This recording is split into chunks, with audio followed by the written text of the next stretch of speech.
ABTA test পেপারের 421 নম্বর পেজের সমাধান করব সমগ্র ভূগোলের এমসিকিউগুলো। তাহলে প্রথমে দিয়েছে যে প্রক্রিয়ায় ভূপৃষ্ঠের উচ্চতা বৃদ্ধি পায়, উচ্চতা বৃদ্ধি পায় মানে সঞ্চয় প্রক্রিয়ার নাম হচ্ছে আরোহণ প্রক্রিয়া। 2, সমপ্রায় ভূমিতে কঠিন শিলাগঠিত কিছু অনুচ্চ পাহাড় অবশিষ্টাংশ ভূমিরূপ হিসাবে পাওয়া যায়, তাকে বলা হয় ইনসেল বার্জ। 3 নম্বর, উল্কাপিণ্ড পুড়ে ছাই হয়ে যায় নিম্নলিখিত স্তরে, উল্কাপিণ্ড পুড়ে ছাই হয়ে যায় মেসোস্ফিয়ারে। মেসোস্ফিয়ার দেওয়া আছে, দেখো কোথায়, দেখো গ অপশানে। 4, যে যন্ত্রের সাহায্যে বায়ুর আর্দ্রতা পরিমাপ করা হয় তার নাম হচ্ছে হাইগ্রোমিটার। 5, এল নিনোর প্রভাব লক্ষ্য করা যায় প্রশান্ত মহাসাগরে। প্রশান্ত মহাসাগর দেওয়া আছে কোথায়, দেখো তোমার খ অপশানে দেওয়া আছে প্রশান্ত মহাসাগর। তারপরে তোমার 6 পৃথিবী থেকে চাঁদের দূরত্ব যখন সবচেয়ে কম হলে যে জোয়ার সৃষ্টি হয়, সবচেয়ে কম অবস্থানকে পেরিজি বলে, তাহলে তখন পেরিজি জোয়ার সৃষ্টি হবে। পেরিজি দেওয়া আছে কোথায়, গ অপশানে। 7, নিম্নলিখিত বর্জ্য পদার্থের জৈব অভঙ্গুর বর্জ্য কী কী অপশান, প্লাস্টিক বর্জ্য, কৃত্রিম রাবার বর্জ্য, অ্যালুমিনিয়ামের পাত, সবকটি প্রযোজ্য। তোমরা করে দেবে ঘ অপশানটা, এখানে সবগুলো প্লাস্টিক, রাবার, অ্যালুমিনিয়াম সবকটি প্রযোজ্য, এখানে ঘ অপশানটা তোমার সঠিক উত্তর। 8, ভারতের সর্ববৃহৎ নদী পরিকল্পনাটি হলো কী কী অপশান, হীরাকুদ, ভাকরানাঙ্গাল, নাগার্জুন সাগর, রানা প্রতাপ সাগর। তোমরা করবে কোনটা, খ অপশানটা ভাকরানাঙ্গাল। 9, উত্তর পশ্চিম ভারতে যে ধূলিঝড় দেখা যায় তা হলো কী কী অপশান দিয়েছে, কালবৈশাখী, পশ্চিমী ঝঞ্ঝা, আঁধি আর লু। তোমরা করে দেবে কোনটা, আঁধি। 10, ভারতে সর্বাধিক জলসেচ করা হয় যে পদ্ধতিতে, কোন পদ্ধতিতে, কূপ নলকূপের মাধ্যমে। এবার কূপ আর নলকূপ যদি আলাদা দেওয়া থাকে তোমরা তখন কিন্তু অবশ্যই নলকূপের মাধ্যমে, শুধু নলকূপটা করবে। সবচেয়ে বেশি পরিমাণে ভারতে জলসেচ করা হয় তোমার নলকূপের মাধ্যমে। এখানে দুটো একসাথে দেওয়া আছে, তোমরা ক অপশানটাই করছো। আর যদি আলাদা আলাদা দেওয়া থাকে তখন তোমরা করবে নলকূপ। ভারতের কেন্দ্রীয় কফি গবেষণাগার অবস্থিত কোথায়, চিকমাগালুরে। দেখো গ অপশানে দেওয়া আছে চিকমাগালুর। 11, এবার হচ্ছে 12, পশ্চিমবঙ্গে পেট্রোকেমিক্যাল শিল্প গড়ে উঠেছে কোথায়, 4টে অপশানকে পড়ে নাও, জোনপুরে, কলকাতায়, শঙ্করপুরে, হলদিয়ায়। তোমরা করে দেবে কোথায়, হলদিয়ায়। ভারতে বেসরকারি উদ্যোগে বৃহত্তম লৌহ ইস্পাত শিল্পকেন্দ্রের নাম কি, টাটা বা টিস্কো যেটা বলে, যে টাটা আয়রন অ্যান্ড জামশেদপুর, ঝাড়খণ্ডের জামশেদপুরে অবস্থিত।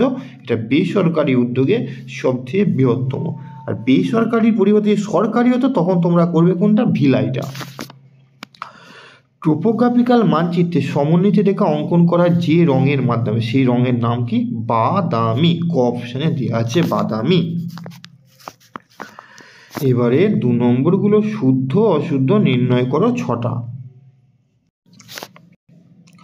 1, জলপ্রপাতের পাদদেশে মন্থকূপ সৃষ্টি হয়। প্রথমেরটাই হচ্ছে অ, জলপ্রপাতের পাদদেশে সৃষ্টি হয় প্রপাতকূপ। ভাগীরথী অলকা নদীর মিলনস্থল দেবপ্রয়াগ যেটা বলা হয় সু। এটা ভূমধ্যসাগরীয় অঞ্চলে সাধারণত গ্রীষ্মকালে বৃষ্টিপাত হয়, এইটা অ। ভূমধ্যসাগরে আমরা জানি শীতকালে বৃষ্টিপাত হয়, গ্রীষ্মকালের পরিবর্তে যদি শীতকাল থাকতো তখন শুদ্ধ হতো। ভারতের সর্বোচ্চ মালভূমি ডেকান ট্যাপ, এইটাও তোমার অ। ভারতের সর্বোচ্চ মালভূমি ডেকান ট্যাপটার পরিবর্তে যদি লাদাখ হতো তখন শুদ্ধ হতো। দেরাদুন ভারতের কেন্দ্রীয় অরণ্য গবেষণাগার, এটা তোমার হচ্ছে সু।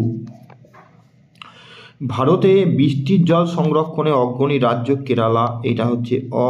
কেরালাটা কেটে যদি তামিলনাড়ু হতো তোমরা করতে শুদ্ধ। মহাকাশে কৃত্রিম উপগ্রহ যেখানে চালু রাখা হয় তার নাম প্ল্যাটফর্ম, এটা হচ্ছে তোমার সু। এবারে শূন্য স্থান পূরণ করো 6টা।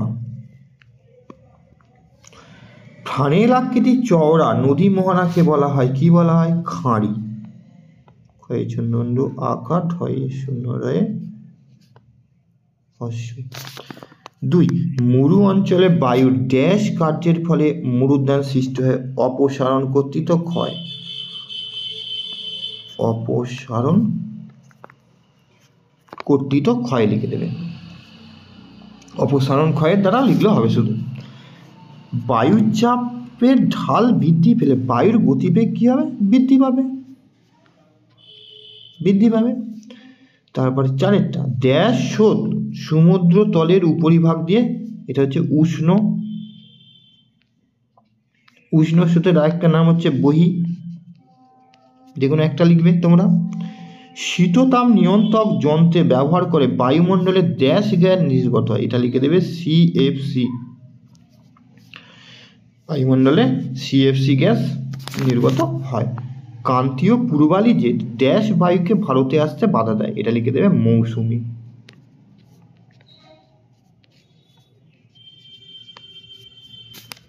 7, ড্যাশ শহরকে দক্ষিণ ভারতের ম্যানচেস্টার বলা হয়, এখানে লিখে দেবে কোয়েম্বাটুরকে।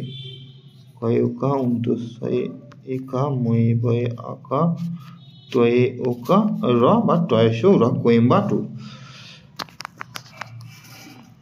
একটি বা দুটি শব্দে উত্তর দাও। যে উঁচু ভূমি দুই বা নদী ব্যবস্থাকে পৃথক করে তার নাম হচ্ছে জলবিভাজিকা, তার নাম লিখবে জলবিভাজিকা।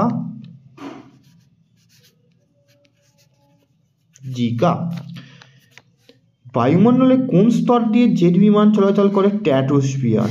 কোন স্তর লিখবে? স্ট্র্যাটোস্ফিয়ার। টয়জফলা আকা টয়ে ওকা দন্তস্বয়ে ফয়ে হস্যই উন্তস্বয়ে আকা র। একটি বিখ্যাত সামুদ্রিক মগ্নচড়ার নাম গ্র্যান্ড ব্যাঙ্ক। মধ্যাহ্নয় বৈরফলা আকা অনুস্বর গ্র্যান্ড ব্যাঙ্ক। পশ্চিম হিমালয়ের তাল কি? কুমায়ুন হিমালয় বা পশ্চিম হিমালয় হিমবাহ সৃষ্ট মিষ্টি জলের হ্রদগুলোকে তাল বলে। গাঙ্গেয় সমভূমি নবীন পলিমাটিকে কি বলে? তোমরা লিখে দেবে খাদার। দয়াকা র।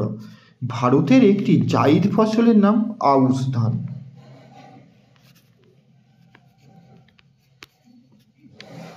আউশ ধান।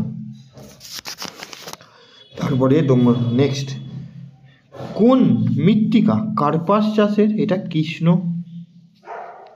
বা রেগুর, যে কোনো একটা লিখছ, কৃষ্ণ বা রেগুর। উপগ্রহ চিত্র কি রূপে? ডিজিটাল দয়াশই বর্গী জয়াশই টয়ে আঁকা ডিজিটাল রূপে প্রকাশ করা হয়। বাম দিকের সাথে ডান দিকে, বাম দিকে তোমার কী কী দেওয়া আছে দেখো। ওজোন গ্যাসের ঘনত্ব, ওজোন গ্যাসের ঘনত্ব তোমার এখানে স্তরে স্ট্র্যাটোস্ফিয়ার। সরবরি অরণ্য তোমার পাইন। সিলিকন ভ্যালি হচ্ছে তোমার বেঙ্গালুরু। ইস্যুটা হচ্ছে ভারতের রকেট উৎক্ষেপণ সংস্থা। এবারে তোমার 2 নম্বরগুলো কী কী দিয়েছে দেখবে, 3 নম্বরগুলো, 5 নম্বরগুলো, সর্বশেষে ম্যাপ পয়েন্টিংগুলো কী কী দিয়েছে। ম্যাপ পয়েন্টিং নিয়ে আমরা পরে ভিডিওতে আসবো আবার।